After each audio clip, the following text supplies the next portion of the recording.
गोश्त के नाम पर मारा जाता है।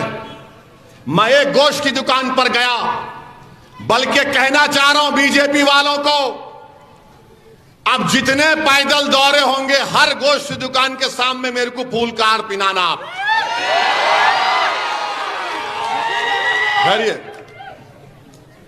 गोश्त की दुकान है, कारोबार कर रहा हूं उन्हें, कुरैश ब्रादरी वाले, उनका बरसों उनका वही है कारोबार। नहीं आप वहां जाके बोले रेहान बीफ शॉप मुबारक, अरे क्या है उसमें?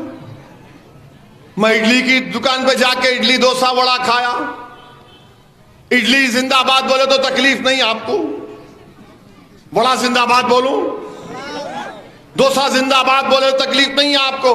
अरे यही तो बताना चाह रहा हूं, ये मुल्क डोसा इडली वड़ा बिरयानी कलियानी बिरयानी चिकन बिरयानी हलीम सबों का है, कर्ड राइस खाते लोग, यही तो भारत की खूबसूरती है। 10 करोड़ नरेंद्र मोदी को दिए, 1.5 करोड़ उद्धव ठाकरे को दिए, और हम एक बीफ की गरीब की दुकान पे मैं गया तो आसमान सर पे उठा लिए। अरे कुछ तो शर्म रखो, तुम 10 करोड़ रुपया लेते एक बीफ एक्सपोर्ट कर रहा हूं, यानी तुम्हारे को पैसे मिले तो जिंदाबाद, और मैं गरीब की दुकान पे जाके बोला तो कहां कैसा बोले? अरे क्या कमाता होगा गरीब वो। और हमारे हिंदू भाई में जो समाज कटिक समाज है वो भी गोश्त बेचते। माने आप क्या करना चाह रहे हैं इस मुल्क को? आप इलेक्ट्रल बॉन्ड 10-10 करोड़ लेंगे अलाना कंपनी से, और असदुद्दीन ओवैसी ऐसा बोले, वीडियो डाले। अरे शराब बिकती, हम क्या बोलते भाई शराब की दुकान, हम क्या बोलते मस्जिद के स्कूल के उतने दायरे में मत रखो आप। मैं भी कल खड़ा हो गया अगर बोला मैं कि रमजान में शराब की दुकानें बंद रहना, पूरे के पूरे रोड पे निकल के पागल हो जाएंगे अगर मैं बंद करा दिया तो पूरे शराब की दुकानों को।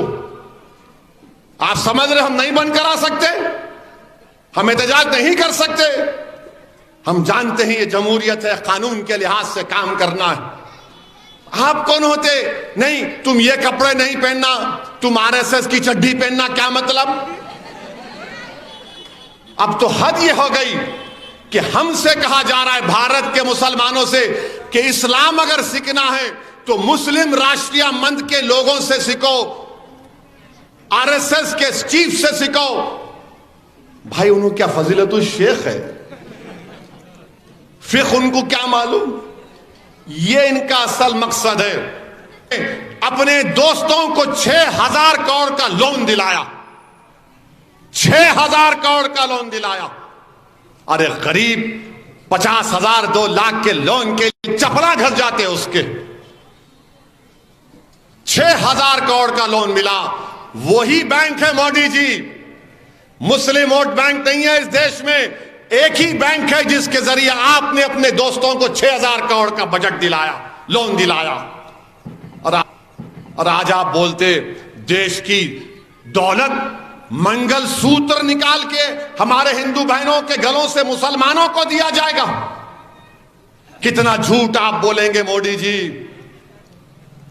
मंगल सूत्र क्यों निकालेंगे कोई? मगर आप देखिए जबान, रोड पर बैठने वाले भी ऐसी जबान नहीं इस्तेमाल करते। मगर देश का वजीर आजम, अफसोस हो रहा है, एक इनका वजीर आया हैदराबाद में आके बोला कि असदुद्दीन ओवैसी औरंगजेब से उसका ताल्लुक है।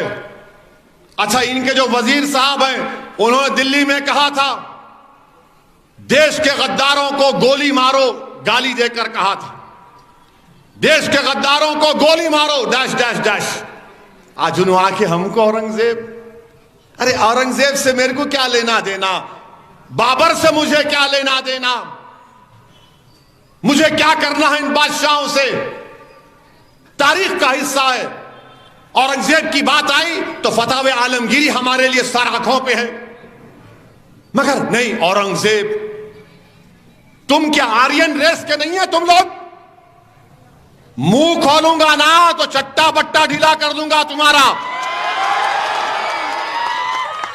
अरे ये मुल्क अगर किसी का है, ये मुल्क अगर कि सबसे पहले इस मुल्क पे कौन आए?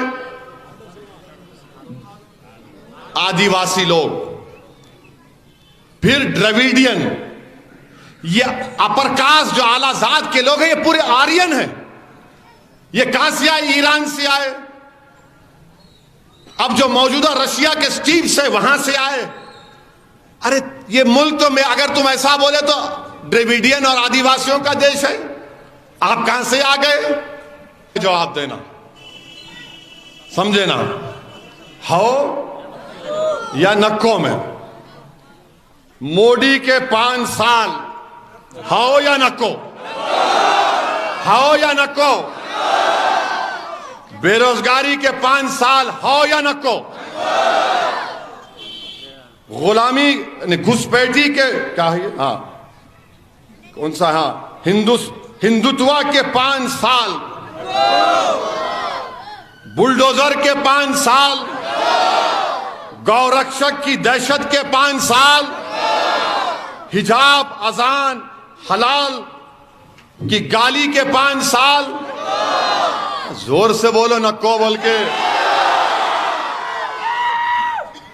बोलिए। ये जुल्म के 5 साल, बोलिए, जुल्म के 5 साल। अब पप्पा को मालूम होगा।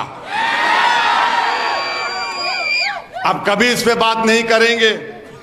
बहुत बातें बोल सकता हूं, जो बहुत बोल रहे हैं।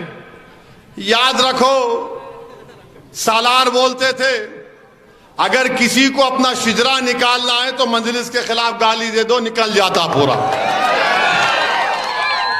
मैं उस लेवल पे नहीं जाना चाह रहा हूं, मगर आपको और हमको 13 मई के दिन अपना एक वोट मजलिस के हक में इस्तेमाल